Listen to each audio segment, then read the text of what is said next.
Good afternoon, I'm Vashan Brown with the Midday News. Special welcome if you're watching on onespotmedia.com. I remind you as well that you can watch TVJ live by downloading our One Spot Media app in the Google Play Store or the App Store. That's the number 1 followed by the words Spot Media. The Jamaica Labour Party says it will be stepping up activities as it prepares for its annual conference in November. Addressing a political meeting in St. James on Sunday, Member of Parliament for St. James Northwestern and the JLP General Secretary, Dr. Horace Chang, provided details on the developments. We expect 3 days of conference. We'll have 2 days in October, the 28th and 29th, where we're inviting 10 leaders from each constituency to working sessions on how to get the political party in shape while in government. That means the chairman of the constituency, the chairman of the divisions, and those in charge, the constituency secretary, those in charge of electoral affairs, and our chairman of your management team comprise a delegation of 10, and it will be a working session at the conference center. And on the 26th of November, we'll convene our first big conference as government in the national arena. In between, we'll be inviting and ensuring that constituency will be active with the constituency conference and workers meeting to get the party spirit up and going and deal with the issues before we get there. Meanwhile, Minister of National Security Robert Montague says he will continue to work to protect Jamaica's borders. Addressing a JLP political meeting in St. James yesterday, Mr. Montague, who is also the JLP chairman, said prior to his intervention, Coast Guard vessels were in a deplorable condition. I went out to Port Royal one evening to eat some fish, and I see 3 lovely boat cock up out there. And I said, then how them say, the Coast Guard don't have any equipment, now the 3 Coast Guards up out there. And I take up my tail now with my fast self and call the general and say, why the Coast Guard vessels are parked and not out there patrolling the seas? The JDF tell me, Mr. Minister, if them ever move from where they then can come back. He said after speaking with Prime Minister Andrew Holness, the issues were resolved. So I went back to my Prime Minister, put the case to him, and the Prime Minister said, go forth, my son, and buy yourself 2 brand new ships, not little boat, 2 big ships to patrol the shores of Jamaica. And we went further. We go a little further, and we buy a surveillance plane as well. But that won't reach to us until next year, March. Because we are determined that we must lock our borders. Mr. Montague noted that Jamaica has 497 miles of coastline and there are only 14 legal ports of entry. A recent survey indicated that there are 145 ports of illegal entry. Opposition leader and the People's National Party President Dr. Peter Phillips is calling for an increase for NIS pensioners who last got an improvement in 2013. Dr. Phillips was giving his maiden presentation to the PNP's annual conference at the National Arena yesterday. Call upon the Prime Minister to have some compassion for those who have given their all to this country. And I ask the government without delay to grant an increase to the over 100,000 NIS pensioners who are in need of an increase. Meanwhile, the PNP president said the cockpit country should not be opened up to indiscriminate mining. The previous PNP government under Parish's leadership had completed studies to indicate where the boundary line should be. The time is now. The government must speak clearly on the matter. Secondly, the country needs a clear statement on the taxes that will flow from the bauxite industry. We must not give up the rights of the Jamaican people so that all we get from the bauxite and alumina industry is a big hole in the ground, and when the company's gone, we have to live here with nothing. To other news now, investigators are probing the arson attack on the St. Peter and Paul Roman Catholic Church on Old Hope Road in St. Andrew. On Sunday morning around 1 o'clock, arsonists broke into the church and set a section of the church ablaze. There was major damage to the altar as well as another area of the church. The estimate of the damage has not yet been determined. Reverend Ronald Thwaites of the Saints Peter and Paul clergy spoke with our news center.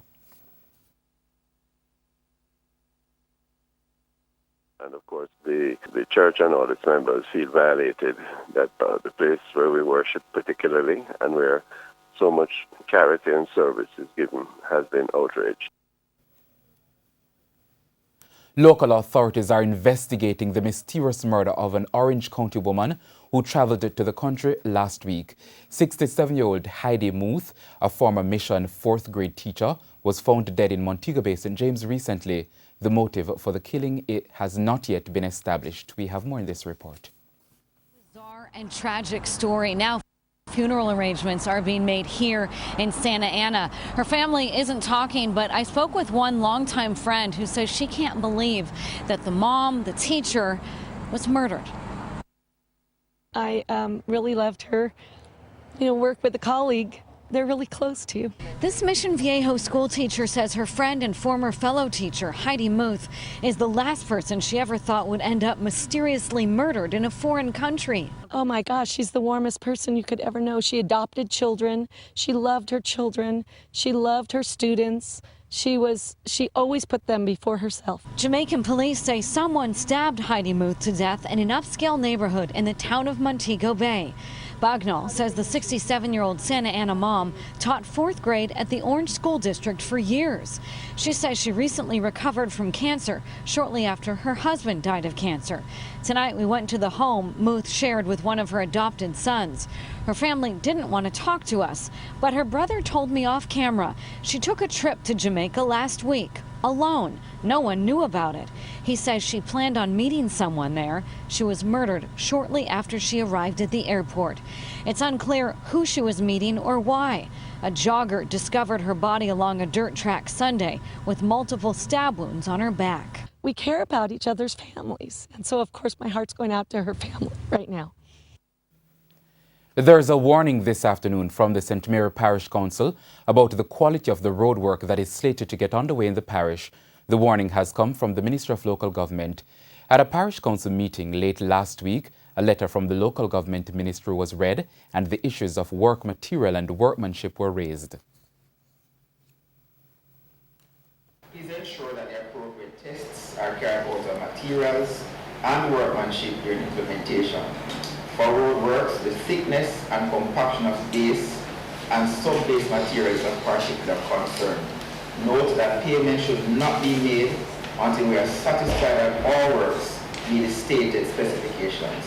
Please be guided accordingly. Dwight Wilson, Chief Technical Director.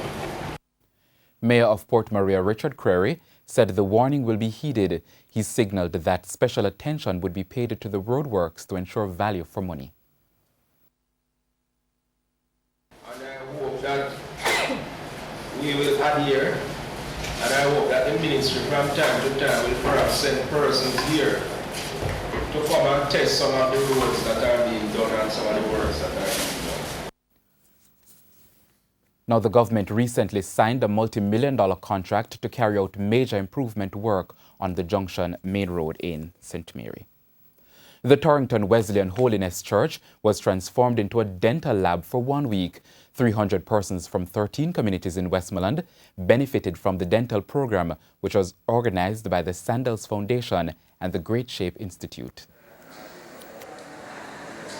This is a very important partnership between the Sandals Foundation and Great Shape. It's a partnership that has been going for the past 15 years. Over the past years, we've benefited through our dental program alone over 210,000 Jamaicans. And that's not to mention the schools as well that we've also visited. Even this past week, over 3,000 students have benefited from our volunteers going into the schools and talking about the importance of proper dental care. So it's been a good one all around. The dental outreach activity included extractions, filling, cleaning, and oral health instructions. This year, the Rotary Club of Lucy gave a grant allowing UTech dental final year students to give back to these communities.